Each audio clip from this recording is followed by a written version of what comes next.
සියලු දෙනාම අදත් සාදරයෙන් පිළිගන්නවා Miss Saint Talks YouTube channel එකට. අද මම Unclouded Soul කතා මාලාවේ 9-10 කියන එපිසෝඩ් දෙක එකතු කරලා 4 වෙනි පාර්ට් එක විදිහට මේ වීඩියෝ එක අරගෙන එනවා. 3 වෙනි පාර්ට් එකේ උරුනේ ෂාවයාව ෂාවමූගේ කෙස් ගහක් අරගෙන ෂාවමූ වගේ වෙනස් වුණ කොටසෙන්. අද අපි බලමු කතාවේ ඉතුරු ටික. දිගටම මේ වගේ කතා බලන්න ඕන නම් channel එක subscribe කරලා bell notification එක all දාලා තියාගන්න. 9 වෙනි එපිසෝඩ් එකේදී ෂාවයාව ෂාවමින් වගේ කතා කරන ගම ෂාවමූ පන්ති පටන් ගන්නකොට කීව දේවල් වැරදි කියලා ෂාවමූට විහිළු කරන්න ගන්නවා. ඒකට තරහ ගියපු ෂාවමූ ෂාවයාවට දඬුවමක් විදිහට කන්දට වෙලා වැරදි මතක් කරන්න කියලා කියනවා. ඒ නිසා ෂාවයාව කන්දට වෙලා ඉන්නකොට ඔයාගේ වැරදි මතක් කරා නම් මම ඔයාට යන්න දෙන්නම් කියලා ෂාවමූ කියනවා. එතකොට ෂාවයාව කියනවා ඔයා කලින් මිනිස්සුන්ව පිළිකුල් කරලා එයාලට මඩ ගැහුව එක හරිම වැරදි කියලාත් මේ නිසා ඔයාට පොඩි යක්ෂයන්ගේ හිතේ වෛරය ඇති කරවනවා කියලාත්. එතකොට ෂාවමූ ඔයා යක්ෂ ලෝකයේ ඉන්නව නම් ඒ විදිහට ඉන්න කියනකොට ෂාවයාව අහනවා හොංගේවත් ඔය වගේ හිතන්නේ නෑ වගේම ඔයා මම මෙහෙට ආපු දවසේ ඉඳලා මාව ඉලක්ක කරනවා කියලා. එතකොට ෂාවමූ යක්ෂ දම්බැල් වලින් ෂාවයාව හිර කළා කියනවා ඔයා ඉඳගෙන ප්‍රධානියාගේ ඔළුවට එක එක දේවල් දාලා එයාව නොමග යවනවා කියලාත් මම මෙහෙ ඉන්නකම් මම ඔයාට යක්ෂණියම්නේ කඩාකප්පල් කරන්න ඉඩ දෙන්නේ නෑ කියලාත්. ඊළඟට රෑ වෙලා දාලි ෂාවමූ වගේ විස්මාරු කරගෙන ෂාවයාව එක්කගෙන යන්න හදනකොට ෂාවයාව ඒක දැනගෙන ඔයා ලස්සනයි කියලා කියනවා. ආපු වැඩේ අමතකුණ දාලි මම ලස්සනයි නේද කියනකොට එයාගේ පෙනුම වෙනස් වෙලා මම මාට්ටුනා නේද කියලා කියනවා. ඊට පස්සේ දාලි ෂාවමූ නැති නිසා අපි යමු කියලා දන්වල අයින් කරන්න හදනකොට ඒකේ බලය නිසා දාලි තල්ලු වෙලා යනවා.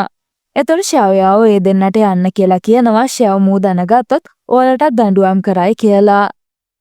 ඒ නිසා මේ දෙන්න යන ගමන් ෂාවයාවට දව් කරන්න පුළුවන් කෙනෙක් විදිහට හොංගියව මතක් වෙලා ඉක්මනට යාව හොයාගෙන යනවා. ඒ අතර ආධ්‍යාත්මික බලය පුහුණු කරන හොංගියේ ඉන්න තැනට උඩ ඉඳලා මල් වැටෙන නිසා හොංගියේ මලක් අල්ල ගන්නවා. ඊට පස්සේ එළියට ආව හොංගියේ ෂාවයාවට කරපු දෙයට ෂාවමූට හොඳටම බනින්න ගන්නවා. ෂාවමූ මුලින් බය වුණාට පස්සේ යාගේ අමුත්තක් තියෙනවා කියලා දැනෙනකොට හොංගිය වගේ ඉන්න ලුවලුව බය වෙන නිසා එයාට ඉබේ මූරෙක් වගේ කෑ ගැස්සනවා. ඒ වගේම ෂාවයාව නිදහස් කරන්න කියනකොටත් එයා ගොත ගැහෙන නිසා ෂාවමූට ලුවලුව කියලා තේරෙනවා. ෂාවමූ එයාට කතා කර කර ළඟට එනකොට එයාව එකපාරටම දැකලා බය වුණ දාලි ලුවලුවයි එයාලගේ අත්ත පෙනුමට ඇවිල්ලා බිම වැටෙනවා. ඒ අතරේ හොංගේ ෂාවයාව බලන්න ආවහම ෂාවයාව දාලි වෙස්මාරු කරගෙන ඇවිල්ලා කියලා රැවටෙනවා. ඒ නිසා හොංගියට ඒ ගැන පැහැදිලි නොකර ඉන්නකොට හර්දක ෂාවයාව කියනවා හෙට මගේ උපන්දිනය වගේම ඒ කාලේ තාත්තා මට හැමදාම ඉස්සදාපු නූඩල්ස් අරගෙන දෙනවා. ඒත් එයා කන්නේ නැහැ මොකද එයා සල්ලි වියදම් කරන්න කැමති නැති නිසා කියලාත් මම හිතනවා මේ පාර එයාට සම්පූර්ණ නූඩල්ස් ටිකක් කන්න පුළුවන් වෙයි කියලා. එතකොට හොංගිය එහෙම කරයි කියනකොට ෂාවයාව දාලිවාට ගොඩක් ස්තුතියි කියලා එයා කොළ වලින් හදපු බ්‍රේස්ලට් එකක් එයාට දෙනවා. ඊළඟට හොංගිය ඉන්න තැනට ආව ෂාවමූ මට මේ අක්ෂයන්ට උගන්වන්න බෑ වගේම ෂාවයාව හරිම මුරණ්ඩුයි කියලා ෂාවයාවට බනින්න ගන්නවා. එතකොට හොංගේ හෙල්ලෙන්නවත් නැතුව ඉන්න නිසා ෂාවමූ එයාව අල්ලනකොට හොංගේ මායාවකින් හදපු එයාගේ රූපය අතුරුදහන් වෙලා යනවා. ඒකට කලබල වුණ ෂාවමූ කෑ ගහනවා ප්‍රධානියක් දැන් මුරණ්ඩු වෙලා කියලා. ඊළඟට පහුවදා හොංගේ නගරයේ තියෙන ලොකුම නූඩල්ස් කඩේට ගිහිල්ලා ඉස්සදාපු නූඩල්ස් එකක් අරගෙන කනවා. ඒකේ රහට වැටුණු හොංගේ ඔක්කොම කාලා මුළු දවසම මේ නූඩල්ස් හදන දිහා බලාගෙන ඉන්නවා. ඊට පස්සේ රෑ වෙලාවේ කඩේ අයිතිකාරයා හොංගියට කතා කරපුවාම හොංගිය සල්ලි දීලා කියනවා මම හදන නූඩල්ස් ඔයාලා කාලා බලන්න ඕන කියලා. ඒකට එයාලා කැමති වෙන නිසා හොංගිය උයන්න අරගෙන බිත්තර බදින්න ගන්නවා. ඒත් එයා හදන එක එක්ක කල වෙනවා එක්ක සම්බෝල වෙලා යනවා වගේම නූඩල්ස් කැඩිලා යන්න ගන්නවා. පැය ගාණක් මහන්සි වෙලා නූඩල්ස් හදන්න උත්සාහ කරලා අන්තිමේදී කොහොම හරි නූඩල්ස් එකක් හදලා අර කඩේ අයිතිකාරයන්ට කන්න දෙනවා. නිදිමතේ කනේ කඩේ අය ඒව විසික් කළා කියනවා හරිම අවුල් කියලාත් රෑ වෙලා නිසා අපි අදට නවත්තමු කියලා. එතකොට හොංගේ යාලට රිදී දීලා රහ බලන ගානට සල්ලි දෙන්නම් කියනකොට එයාලා වැඩේට කැමති වෙනවා. ඒ අතර ෂාවයාව ඉන්න තැනට ආව ෂාවමූ ඔයා ඔයාගේ වැරදි තේරුම් ගත්තනම් මම ඔයාට යන්න දෙන්නම් කීවහම ෂාවයාව කියනවා මම වැරදි නෑ වගේම මම මෙහෙට වෙලා හොඳට ඉන්නවා. තව මොනා හරි දඬුවම් තියනවා නම් දෙන්න කියලා. එතකොට ෂාවමු දන්වැල් අයින් කළා කියනවා ඔයා යන්න.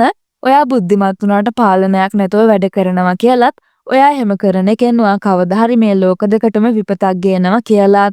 ඒකට තරහ ගියපු ෂාවයා ඔයාට බැන බැන යනකොට හොංගේව දැකලා අද්දක මුණට අරගෙන මලක් වගේ හදනකොට හොංගේත් එහෙම කරලා hina වෙනවා. ඒක නිසා ෂාවයා ඔය දාලි කියලා හිතලා හොංගේගේ ඇඟට පැන්නහම හොංගේ අහනවා ඔයා දාලි කියන කෙනා හම්බ වුණාම මෙහෙම නේද හැසිරෙන්නේ කියලා. එතකොට කලබලුනේ ෂාවයා ඔයා ඇත්තම කෙනාද කියලා අහනවා.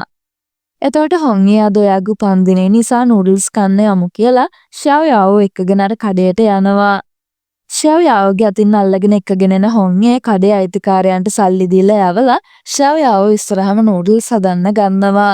ඒ දිහා ෂාවයාව ගොඩක් පුදුම වෙලා බලාගෙන ඉන්නවා. ඊට පස්සේ නූඩල්ස් හදලා ඉවර වෙලා ඒක ෂාවයාවට ගෙනල්ලා දුන්නාම ෂාවයාව ගොඩක් සුවඳයි කියලා නූඩල්ස් කන්න ගන්නවා. ඒක රහට වැටුණ ෂාවයාව අඬන ගමන් කියනවා මේ තමයි මම කාපු රසම නූඩල්ස් එක කියලා. එතකොට හොංගේ ඉක්මනට කන්න කියලා ෂාවයාවගේ ඔළුව අත ගානවා. ඊට පස්සේ හොංගේ ඉටිපන්දමක් ගෙනල්ලා මිනිස්සු උපන්දිනේ දවසේ ඉටිපන්දමක් නිව්වොත් ප්‍රාර්ථනාවක් ඉෂ්ට වෙනවා කියන නිසා පූගලා නිවන්න කියලා කියනවා. ඒ නිසා ෂාවයාව ප්‍රාර්ථනාවක් කරලා ඉටිපන්දම නිවනකොට හොංගේ එයා දිහා බලාගෙන ඉන්නවා. එතකොට මේ කඩේට හොඳටම බීලා ඉන්න ෂාවයාවගේ තාත්තා ඇවිල්ලා නූඩල්ස් එකක් ඉල්ලනවා. එයාව දැක ෂාවයාව කලබල වෙලා හක බලාගෙන ඉන්නකොට හොංගේ එයාගේ තාත්තටත් නූඩල්ස් එකක් හදලා ගෙනල්ලා දෙනවා. ෂාවයාව එයාගේ තාත්තා නූඩල්ස් කන වැස් දෙකේ කඳුළු පුරවගෙන හොරෙන් බලාගෙන ඉන්නවා. ෂාවයාවගේ තාත්තා නූඩල්ස් එකට සල්ලි දෙනකොට හොංගේ අද කෙනෙක්ගේ උපන්දිනේ නිසා ඔයාට නූඩල්ස් නොමිලේ දෙනවා කියලා කියනවා. ඒක ඇහුණ ෂාවයාවගේ තාත්තා අඬන ගමන් කියනවා අද මගේ දුවගේ උපන්දිනය වගේම ඉස්සර මේ නූඩල්ස් වල ගාන දරා ගන්න බැරි වුණත් මම එයාට විතරක් නූඩල්ස් පිඟානක් අරන් දෙනවා කියලා. ඒක අහගෙන ඉන්න ෂාවයාව කඳුළු පුරවගෙන hina වෙනවා. ඒ වගේම එයා හොඳටම අඬන ගමන් කියනවා හැමෝම කියනවා මගේ දුව යක්ෂයෙක් වුණා කියලත් මගේ දුව එහෙම වුණත් එයා හොඳ යක්ෂයෙක් වෙයි කියලත් එතනින් යනවා. ඒ නිසා හොඳටම දුක් වෙලා අඬන ෂාවයාව එයා යන දිහා බලාගෙන ඉන්නවා. ඒ දිහා බලාගෙන ඉන්න හොංගේ කියනවා එයාට ගිහිල්ලා කතා කරන්න නැත්නම් ඔයා පස්සෙ කියලා. ඒ නිසා ෂාවයාව තාත්තගේ පස්සෙන් යන අතරේ හොංගේ එයා එනකම් පාරේ ඇවිදින්න ගන්නවා. එතකොට මෙයාගේ ඉස්සරහට කොල්ලකාරයෝ ටිකක් ඇවිල්ලා කඩු දෙක් කරලා සල්ලි දෙන්න කියනකොට හොංගේ ජීවත් වෙන්න ඕන නම් යන්න කියලා කියනවා. ඒකට තරහ ගියපු එක්කෙනෙක් කඩුවෙන් හොංගේට පහර දෙන්න යනකොට එතනට ආව ෂාවයාව එයාගේ බලෙන් ඒ කඩුවට පහර දෙනවා. එයාව දැක්කේ එයා යක්ෂණියක්ද කියලා අහනකොට හොංගේ යාළුව එයාගේ බලෙන් නවත්තලා ෂාවයාවගෙන් ඇයි ආපහු ආවේ කියලා අහනවා.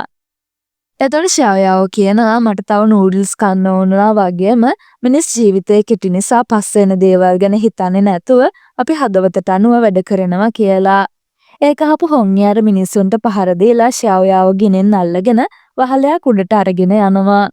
ඊට පස්සේ හොංගේ තාත්තට කතා කරා දහපුවාම ෂාවයාව කියනවා මම යක්ෂයෙක් වෙලා නිසා එයාව අනතුරේ දාන්න බෑ වගේම ඒ නිසා කලින් තිබ්බ තත්ත්වයට ආපහු යන්න බෑ කියලා. එතකොට හොංගේ කියනවා ඔයාට මෙහි ඉන්නවට වඩා හොඳ අනාගතයක් ලැබෙයි කියලා. එතකොට ෂාවයාව කියනවා ඔයාට පුළුවන් නම් පහන් කූඩු පත්තු කරලා ලස්සන කරන්න කීවහම හොංගේ එයාගේ බලය නගරේ පුරාම තියෙන පහන් කූඩු පත්තු කරන්න ගන්නවා. එතකොට ෂාවයාව එම අද කියනකොට හොංගේ එයාගේ බලයෙන් පහන් කූඩු ගොඩක් අහස පා කරන්න ගන්නවා. ඒ දිහා ෂාවයාව ගොඩක් සතුටින් බලාගෙන ගොඩක් ලස්සනයි කියලා කියනවා. හොංගේ තව ඕනද කියලා අහනකොට ෂාවයාව එතන පිදුරු වලින් හදලා තියෙන සතෙක්ව පෙන්නනවා. එතකොට හොංගේ ෂාවයාවගේ අත අල්ලගෙන එයාගේ බලයෙන් ඒ සතාට පණ දෙනකොට ඒ සතා වහලේ උඩට ගිහිල්ලා නටන්න ගන්නවා. ඒ නිසා ෂාවයාව සතුටින් hina වෙලා උඩ පනින ගමන් ඒ දිහා බලාගෙන ඉන්නවා. මෙන්න මෙතනින් මේ කතාව 9 වෙනි එපිසෝඩ් එක ඉවර වෙනවා. 10 වෙනි එපිසෝඩ් එකේදී පණ දුන්න පිදුරු සතා ෂාවයාව ඉස්සරහට ආවහම ෂාවයාවයි හොංගේ ඒ සතාගේ පිට උඩ නැගලා අහස උඩට යන්න ගන්නවා. ඒ දෙන්න අහස උඩට ආවට පස්සේ හොංගේ එයාගේ බලයෙන් එක එක පාට මල් වෙඩි පත්තු වෙන සලස්වනවා. ඒව දැක ෂාවයාව පුදුම වෙලා වගේම සතුටින් බලාගෙන ඉන්නවා. ඒ මල්වැඩි සද්ද ඇහෙන ගමේ ගෑනු ළමයිනුත් සතුටින් මේ මල්වැඩි දිහා බලාගෙන ඉන්නවා. ඒ මල්වැඩි අතරේ ෂාවයාව හොංගේ දිහා බලපුහම හොංගේ ෂාවයාව එයාගේ ළඟට ගන්නවා. ඊළඟට පහුවදා දාලී ලුවලුවයි ෂාවයාවට උපන්දින තෑග්ගක් ගන්න නගරේ ඇවිදින්න ගන්නවා. ඒ අතර දාලීට මල් සුවඳක් වගේ දෙයක් දැනෙන නිසා එතනට යනකොට සුරංගනාවියන් වගේ ගෑනු ළමයි ටිකක් මේකප් විකුණනවා දකිනවා. එතන පිරිලා ඉන්න අය මේවා කොහෙන්ද අහපුවාම ඒ ගෑනු ළමයි කියනවා පිරිමින් නැති වයසට නොයන ගෑනු ළමයිගේ පාරාදීසයක් වන වීදුම් හුදකලා රාජධානියෙන් කියලා. එතකොට එතනට ලූපියන් පියන් කියන ලස්සන සුරංගනාවියක් වගේ ගෑනු ළමයෙක් ඇවිල්ලා මේ ආලේපන අපේ අතින්මයි හදන්න කියනකොට එතන හැමෝම ඒව ගන්න පොර කන්න ගන්නවා. ඒ අතරේ එදිහා බලාගෙන ඉන්න ලුවලුවෝ දාලීට අපි ෂාවයාවටත් මේ වගේ එකක් ගමු කීවහම දාලී කියනවා අපේ ළඟ සල්ලි නෑ කියලා. එතකොටම ලූපියන් පියන් දාලීව දැකලා යාව උඩට එක්කගෙන ඇවිල්ලා ඔයා ලස්සන නිසා අද මේ මේකප් වලින් ඔයාලට කැමති එකක් නොමිලේ ගන්න පුළුවන් කියලා කියනවා. ඒක අහපු දාලී ගොඩක් සතුටු වෙලා එකක් අරගෙන යන්න හදනකොට ලූපියන් පියන් දාලීට කියනවා ඔයා අපේ රාජධානියත් එක්ක සම්බන්ධ වෙන නියම කළා වගේ පේනවා කියලත් කඩේ ඇතුලේ තව බඩු තියනවා බලන්න කැමතිද කියලත් දාලීව ඇතුලට එක්කගෙන යනවා. එයා ඇතුලට යනකොට එතන බිත්තියේ එල්ලලා තියෙන බිඳුනු සිහින සුරංගනාවේගේ පින්තූරය දැක්ක දාලී එයාගේ පෙනුම වර්ණනා කරන්න ගන්නවා. එතකොට ලූපියන් පියන් කියනවා ඔය ඉන්නේ මේ ලෝකේ සුන්දරම වගේම හැම මලකම රැසින වෙන බිඳුනු සිහින සුරංගනාවිය කියලත් අපි හැමෝම එයාගේ ගෝලයන් වගේම එයාගේ ඇත්ත මූණ බලන්න පුළුවන් අවංක හදවත් තියෙන ගෑනු ළමයිට විතරයි කියලත්. ඒ වගේම එයා දාලීට කියනවා ඔයා අනිත් සාමාන්‍ය අයට වඩා විශේෂ නිසා මේ චිත්‍රය අරගෙන ගෙදර බිත්තියේ එල්ලන්න. එතකොට ඔයාව බලලා සුරංගනාවිය ඔයාව අපේ රාජධානියට එක්කගෙන යන්න එයි කියලා ඒ චිත්‍රය දාලීට දෙනවා. ඒක අහලා සතුටුන දාලී ඒ චිත්‍රය සතුටින් ගන්නවා. ඒ අතර යක්ෂණිමේට ෂාවයාව හොංයේගෙන් නූඩල්ස් වලට කීයක් වියදම් කරාද කියලා අහනකොට හොංයේ කියනවා ලියන් 100ක් විතර කියලා. ඒක අහලා පුදුමන ෂාවයාවට හොංයේ කියනවා මම මේ සල්ලි නූඩල්ස් වලට නෙවෙයි ඔයාගේ සතුට වෙනුවෙන් වියදම් කරේ කියලා. එතකොට මෙතනට එන දාලී ලුවලුවයි ෂාවයාවට තෑග්ගක් දෙන්න තියෙනවා කියලා එතනින් එක්කගෙන යනවා. ඊට පස්සේ එදෙනාට මේකප් එක ෂාවයාවට දීලා අර කට්ටිය ගැන කරපු විස්තරේ ෂාවයාවටත් කියනවා. ඒ වගේම යාළුවා මට සුරංගනාවියගේ චිත්‍රයක් දුන්නා කියලා ඒක අරගෙන ෂාවයාවට පෙන්නනවා.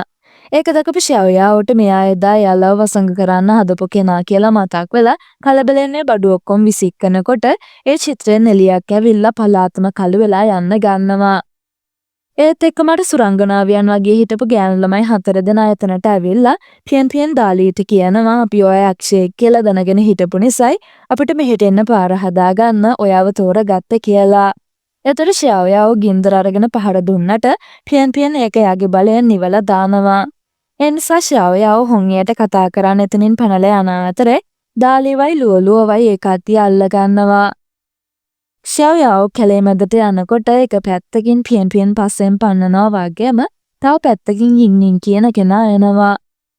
ඒ නිසා ෂාවයාව යින්නින්ව රවට්ටන්න පියන්ගේ පෙනුම අරගෙන ෂේප් වෙලා යන්න හදනකොට මෙතනට ඇත්ත පියන් එනවා. ඒ දෙන්නව දැක යින්නින්ට ඇත්ත කෙනා කවුද කියලා හොයාගන්න බැරුව අහනකොට දෙන්නම එකම වගේම මම තමයි ඇත්තම කෙනා කියලා කියනවා. එතකොට යින්නින් වෙස්මාරු කරගෙන ඉන්න ෂාවයාව පෙන්නලා ඔයා තමයි ඇත්ත කෙනා කියලා ඇත්ත පියන් එක සටන් කරන්න ගන්නවා. එතකොට පියන් යින්නින්ට 4 දෙනාව රාජකාරිය කියනකොට ෂාවයාව ඉක්මනින් එතනින් පැන ගන්නවා. ඒ නිසා ඒ දෙන්නම ෂාවයාව අල්ල ගන්න ආවහම එතනට ආව ෂාවමු ඒ අයට පහර දෙන්න ගන්නවා. ඒ නිසා ඉන්නි ෂාවයාව අල්ලගෙන එතනින් යනකොට පියන් ෂාවමුව නවත්තනවා. ෂාවමු පියන් එක සටන් කරලා යාව අල්ලගත්තහම එතනට ආව හොංයට ෂාවමු කියනවා මෙයා මිනිස්සෙක් වුණාට යක්ෂ කලාවන් දන්නවා කියලා. එතකොට හොංගේ ඔයා මේදුම් හුදකලා රාජධානියෙන්ද ආවේ කියලා අහපුවම පියන් කියනවා බින්දුනු සිහින සුරංගනාවිය ඔයා එනකම් බලාගෙන හිටියත් ආව නැති නිසා අපි වෙව්වා කියලා. එතකොට හොංගේ මට ඒව වැඩක් නැහැ ෂාවයාව නිදහස් කරන්න කීවහම පියන් කියනවා අපි යාට කරදරයක් කරන්නේ නැහැ.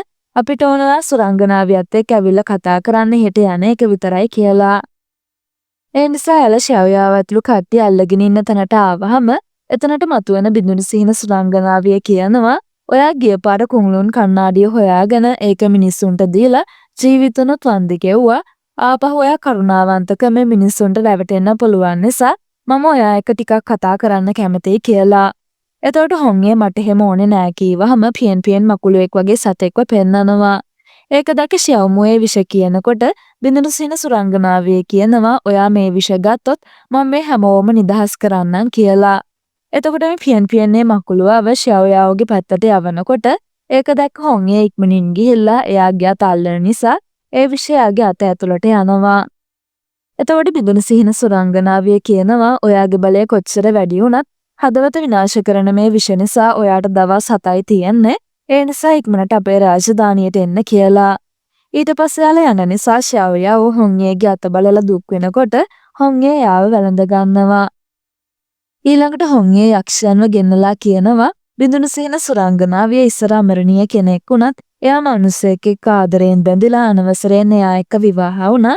ඒකෙන් පස්සේ මරණීය ලෝකේ අපිට සිදුකමෙන් පිරීලා හිටපු නිසා එයාට අමරණීයෙක් වෙන්න බැරි වෙලා ආත්මයක් වුණා කියලත් එයා එයාගේ තරුණකම රැකගෙන ජීවිතය ආරක්ෂා කරගන්න හදවත ජෙඩ් එකකට හරවගෙන මිනිස් ගෑනු ළමයිගේ සාරේ උරා ගන්නවා කියලා. ඒ වගේම එයා කියනවා එයාලා ඉන රාජධානියට පංලං දූපත කීවට ඒක ලේසියෙන් කාටවත්ම හොයාගන්න බෑ වගේම බිඳුණු සිහින සුරංගනාවිය යුලි උල්පත හොයනවා. ඒ උල්පත් වතුර බීවොත් එයාට ආපහු අමරණීයත්වයට පත් වෙන්න පුළුවන් නිසා කියලා. ඊට පස්සේ පාඩම අතරතුරේදී දාලි ෂවයාවට කොලයක මම හින්දා මේ උණ දෙයට සමා වෙන්න කියලා යවනවා. එතකොට දුකින් ඉන ෂවයාව ඔයාලා ඒක දැනගෙන කරපු දෙයක් නෙවෙයින කියලා කියනවා. ඒ අතර ආපහු ගුහාවට ආව හොංගයට විෂ නිසා හොඳටම අමාරු වෙන්න ගන්නවා. එතකොට මෙතනට ආව ෂවයාව එයාගේ අත බලනකොට ඒ විෂ අත දිගේ උඩටම ගිහිල්ලා කියලා දැකලා කලබල වෙනවා. ඒ නිසා හොංගේ එයාව සංසුන් කරන්න කියනවා. මගේ බලෙන් මේක ඉක්මනින් අයින් කරන්න පුළුවන් බය වෙන්න එපා කියලත් ෂාමූට කියනවා මම ටික දවසක් ආධ්‍යාත්මික බලය පුහුණු කරන නිසා කාටවත්ම මෙහෙට එන්න දෙන්න එපා කියලත්. ඒ නිසා එළියට ආව ෂාවුමින් උඩට ඇවිල්ලා මට තවත් මේ දේවල් දරාගෙන ඉන්න බෑ කියලා කෑ ගහන්න ගන්නවා. එතකොට එතනට ආව ෂාවයාව විස්තර අහපුවා මඩන ෂාවුමින් කියනවා ප්‍රධානියා හොඳින් ඉන්නවා කීවට එයා එහෙම ඉන්නවා වගේ පෙන්නන්න හදනවා කියලත් එයාගේ බලයෙන් උපරිම දවස් 10ක් විශාල්ලගෙන හිටියත් ඊට පස්සේ යාට එකෙන් බේරෙන්න බෑ කියලා. ඒ අතරේ විෂයටපත් කරන හදන හොංගේට ඒක තරහා ගන්න බැරුව කටින් ලේ එන්න ගන්නවා වගේම එයාගේ ඇස්වල කළු බෝලේ රතු වෙන්න ගන්නවා. ඊළඟට චිත්‍රයේ හික්කපු තැනට ආව දාලි ඒක අරගෙන පියන් පියන් සුරංගනාවියගේ ගෝලයක් වෙන්න පුළුවන් කීව කතාව මතක් කරලා ඒක අරගෙන එතනින් යනවා. ඒ අතරේ හොංගේ හේවුට කතා කරලා කියනවා ඔයාලා බලයෙන් අන්ධ වෙලා යක්ෂ නිම්නේ අනතුරේ දාන්න හදපු නිසා දැම්මම මෙහෙන් යන්න කියලා. එතකොට හේයු සාක්ෂි වලින් ඔප්පු කරන්න කීවහම තරහ ගිහිල්ලා ඉන්න හොංගේ දෙන්නටම පහර දෙන නිසා ඒ දෙන්න මෙහෙන් යන්න යනවා. ඊට පස්සේ හොංගේ ෂාවයාව ළඟට ඇවිල්ලා ෂාවයාව දුන්න බ්‍රේස්ලට් එක ආපහු එයාට දාන ගමන් කියනවා මේ වලල්ලේ මගේ ප්‍රාථමික ආත්මයෙන් කොටසක් දාලා තියෙන නිසා කඩදරයකදී ඒක ඔයාව ආරක්ෂා කරයි කියලා. ඒක අහන ෂාවයාව හොංගේ ගැන කලබල වෙනකොට හොංගේ ෂාවයාව එයාගේ බලය නිදි කරවනවා. ඊට පස්සේ පහවදා උදේ හැරුණ ෂාවයාව ෂාවමූ ගාවට යනකොට හොංගේ පණිවිඩයක් තියලා තියෙනවා මට මාවම පාලනය කරගන්න බැරි වෙන නිසා මම මේදුම් හුදකලා රාජධානියට යනවා කියලත් හේයුව මම එලවලා බාධකයේ ශක්තිමත් කළා තියෙන නිසා මම අපහු වෙනකම් අනිත් අයට මම බලය පුහුණු කරනවා කියන්න කියලාත්. ඒක දැකලා දුක්ුණ ෂාවයාව යන්න හදනකොට ෂාවමෝ කියනවා ඔයා හිතන්නේ නැතුව වැඩ කරන්න හදන එකෙන් හේයු මේ ගැන දැනගත්තොත් කුමන්ත්‍රණය කරයි කියලත් අපි ආයනකම් බලාගෙන ඉන්න ඕන කියලාත්. එතකොට ෂාවමින් උඩට ඇවිල්ලා ෂාවයාවට බනින්න ගන්නවා ඔයා මෙහෙට ආව දවසේ ඉඳලා මෙහෙට කරදර විතරමයි ඇති කරේ කියලා. ඒ අතරේ හොංගේ මුහුද මැදට ඇවිල්ලා එයාගේ බලෙන් මිදුම් හුදකලා දූපතට යන පාර හදාගෙන ඒ දූපතට යන්න යනවා. ඊළඟට පහෝදා ෂාවමු පන්තියට දාලී ලුවලුව යවිල්ලා නැහැ කියලා දැකලා ෂාවයාවගෙන් ඒ ගැන අහනවා. එතකොට ෂාවයාව වගේ වෙස්වලාගෙන ඉන්න ලුවලුව බයෙන් මම යාළුව හොයාගෙන එන්නම් කියලා යන්න හදනවා. එතකොට ෂාවමුට ඒක තේරිලා ලුවලුවව බය කරනකොට එයාගේ අතම සූරූපයට එනවා. ඒ අතරේ යක්ෂ රාජධානියෙන් එළියට ආව ෂාවයාව මොනා කරන්නද හිතා ගන්න බැරි නිසා වගේම මේ ගමන අනතුරුදායක නිසා දාලිට ඉන්න කියලා කියනවා. ඒත් දාලි මට එන්න ඕන කියලා බල කරන නිසා ෂාවියාව අපි බිංචුව හොයාගෙන යමු කියලා ඒ දෙන්නම යනවා. ඊට පස්සේ මේ දෙන්නයි කාර්යාලය ළඟට ඇවිල්ලා බලනකොට සේවකයෙක් කියනවා එයාලා වැඩ ගැන වාර්තා කරන්න මාලිගාවට ගියා කියලා. මෙන්න මෙතනින් මේ කතාවේ 10 වෙනි එපිසෝඩ් එකත් ඉවර වෙනවා. ඒ වගේම අද මම ගෙනාපු මේ කතාවේ 4 වෙනි පාර්ට් එකත් මෙතනින් ඉවර වෙනවා. එහෙනම් අපි ඊළඟ පාර්ට් එකෙන් ඉක්මනින්ම හම්බ වෙමු.